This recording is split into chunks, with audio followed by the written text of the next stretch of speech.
Lei è una ragazza giovane e la ciapa e la va dal ginecologo a farsi fare una visita. Allora lei entra dentro in ambulatorio.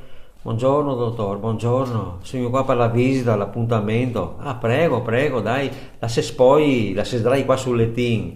La si spoglia, la si sdrai sul lettino là, si mette lì, mette sulla con la lampadina, mette sulla fara, comincia a parlare. Perché, dottor, mi c'è un periodo qua che col basso ventre qua, sono tutta infiata, sono tutta gonfia, ho dei dolori qua sotto proprio. Adesso vediamo, stai tranquilla. Allora, ciao, comincia a guarda, tira fuori una foglia di salvia. Poi, guarda meglio lì, una pinzetta, una foglia di salvia. Mamma mia, ossia, tira fuori un'altra foglia di salvia. A un certo punto c'è una terina, la mette di fianco e le butta dentro e torna a guardare una foglia di salvia.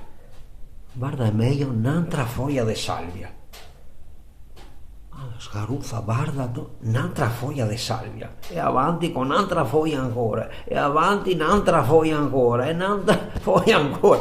Dopo 10 minuti che le là che tira fuori foglie di salvia con sta pinzetta sulla terina, aveva fatto un muccio così di foglie di salvia, non vede più niente. Signorina, non vedo più niente qua, come si sente? Si sente alla meglio? Oh, grazie dottor, avevo il basso ventre qua, ero tutta sgonfia, infiata, una fatica, guarda, una fatica che andare in bagno, guarda, non che dico, mi sento veramente libera adesso. Ho capito che si sente libera adesso con tutte queste foglie di salvia qua, ma mi dica, ma come mai tutte queste foglie di salvia? No, come hai visto una roba del genere?